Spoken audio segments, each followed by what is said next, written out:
ছাত্ৰ ছাত্ৰীসকলে মানচিত্ৰ অংকনত কৰা কেইটামান ভুললৈ লক্ষ্য ৰাখি মানচিত্ৰ অংকন সম্পৰ্কীয় কেইটামান নিৰ্দেশনা মই ছাত্ৰ ছাত্ৰীসকললৈ আগবঢ়ালোঁ। এতিয়া প্ৰথমতে ছাত্ৰ ছাত্ৰীসকলে জানিব লাগিব ব্ৰহ্মপুত্ৰ নদীখন পঢ়োৱা নিয়মটো ইয়াতে 3খন নদী লগ লাগে, গতিকে মন কৰিবা অংকন পদ্ধতিটো।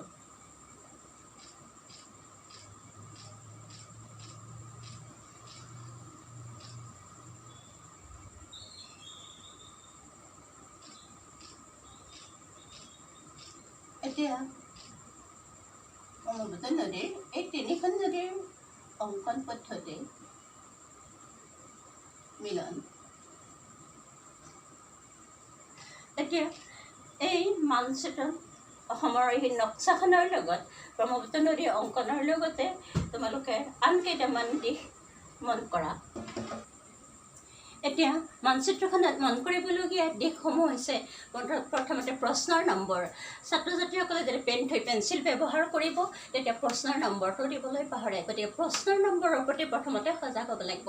তাৰপিছত আছে মাৰ্জিনৰ ব্যৱহাৰ, গতিকে মানচিত্ৰখন অংকন কৰোঁতে চাৰিওফালে মাৰ্জিন মাৰি ল'লে মানচিত্ৰখন আকৰ্ষণীয় হয়। তৃতীয়তে দিশ নিৰ্ধাৰণ, মানচিত্ৰত সদায় ওপৰৰ ফালে উত্তৰ, সোঁফালে পূব, তলৰ ফালে দক্ষিণ আৰু বাওঁফালে পশ্চিম, এই দিশকেইটা এটা কোণত দাঙি ধৰাটো ভাল। তাৰপিছত আছে ৰাজ্যৰ সীমা আৰু চাৰিসীমা। এতিয়া ৰাজ্যৰ সীমাসমূহ এনেধৰণে কিছুমান সৰু সৰু চিহ্নৰে দেখুওৱা হৈছে। চাৰিসীমা উত্তৰে ভূটান, অৰুণাচল, নাগালেণ্ড, মণিপুৰ, মিজোৰাম, ত্ৰিপুৰা, বাংলাদেশ, মেঘালয় এই আৰু পশ্চিমবংগ, এইখিনি উল্লেখ কৰা উচিত। তাৰপিছত আছে আন্তঃৰাষ্ট্ৰীয় সীমা। আন্তঃৰাষ্ট্ৰীয় সীমাৰ সংকেত চিহ্ন এনেধৰণে নাইবা বেলেগ ধৰণৰ দিব পৰা যায়। তাৰপিছত আছে টোকা বহুৱাৰ কিছুমান নিয়ম। টোকা বহুৱাত সাধাৰণতে ছাত্ৰ ছাত্ৰীসকলে বহুত খেলি মেলি কৰে, সেয়েহে টোকা বহুৱাৰ নিয়মসমূহ ব্ৰহ্মপুত্ৰ নদীখন মানচিত্ৰত থাকিব লাগে। এই নদীখন চাই লোৱা চিষ্টেমটো এতিয়া আহিছোঁ।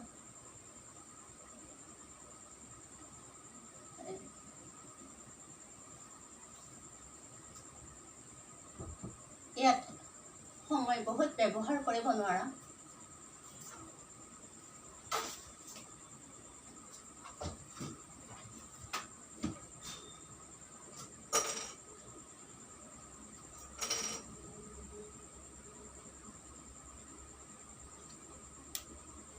এইখন মাজুলীখন দাঙি ধৰাটো ভাল।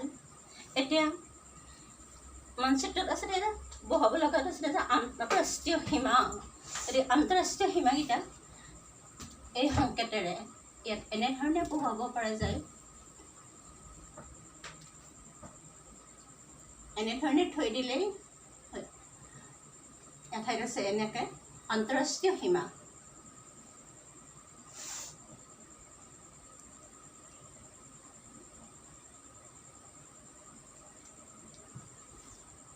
ভাৰত ভূটানৰ আন্তঃৰাষ্ট্ৰীয় সীমা।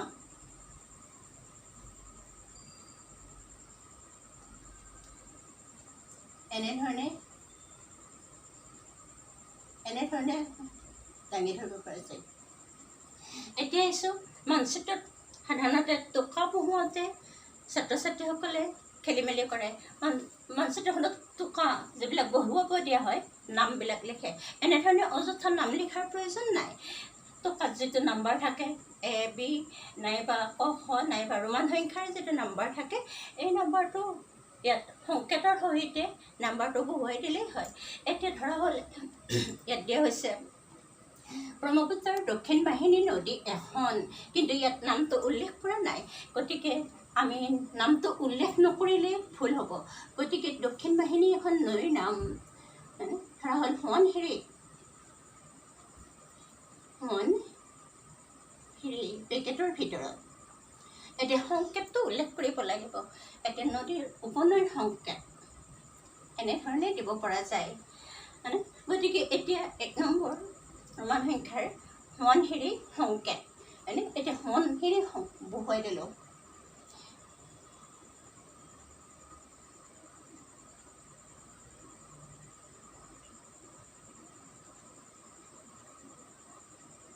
এনে সংকেত সংকেতৰ নাম্বাৰটো ইয়াত দাঙি ধৰিলেই হ'ল। এইখিনিতে এটা কথা মন কৰিবা, ব্ৰহ্মপুত্ৰৰ দক্ষিণ বাহিনী নদী, গতিকে দক্ষিণ বাহিনী নদী মানে উত্তৰ পাৰৰ নদী। সাধাৰণতে ছাত্ৰ ছাত্ৰীসকলে দক্ষিণ বাহিনী বুলি কোৱাৰ লগে লগে দক্ষিণ পাৰৰ নদীক বুজায়, কিন্তু বাহিনী মানে বৈ অহা, সেয়েহে উত্তৰ পাৰৰ নদীবিলাক দক্ষিণ ফালে বৈ আহে, সেইকাৰণে দক্ষিণ বাহিনী নদী উত্তৰ পাৰৰ আৰু উত্তৰ বাহিনী নদী দক্ষিণ পাৰৰ। এই কথাটো প্ৰতি সচেতন হ'বা। এতিয়া আন এটা টোকা, সাধাৰণতে 3টা টোকাই থাকিব, গতিকে আন এটা টোকা আছে ভূপেন হাজৰিকাৰ সেতু বুলি ধৰা হৈছে। এতিয়া ভূপেন হাজৰিকাৰ সেতু মানে দলং, গতিকে দলঙৰ সংকেত এনেধৰণেও দিব পাৰি, নাইবা এনেধৰণেও দি থ'ব পাৰি। গতিকে 2 নম্বৰ ভূপেন হাজৰিকাৰ সেতু, এইখিনি ঠাইৰ অভাৱ হ'লে এনেধৰণে দি থ'ব পৰা যায়। গতিকে নাম্বাৰ 2 এইটো। তৃতীয়টো আছিলে এখন তৈলক্ষেত্ৰৰ নাম উল্লেখ কৰা। এতিয়া তৈলক্ষেত্ৰ, কিন্তু ইয়াত নামটো দিয়া নাই। অসমত বহুত তৈলক্ষেত্ৰ আছে, গতিকে আমি তৈলক্ষেত্ৰৰ নামটো নিজে উল্লেখ কৰিব লাগিব। গতিকে ধৰণে ডিগবৈ দিব পৰা যায়, ডিগবৈ। গতিকে ডিগবৈ নাম্বাৰ 3, ডিগবৈ এনেধৰণৰ এক প্ৰধান সংকেত, প্ৰধান ঠাইৰ সংকেত, গতিকে সংকেতটো এনেধৰণে দিলোঁ নাম্বাৰ 3। গতিকে মন কৰা,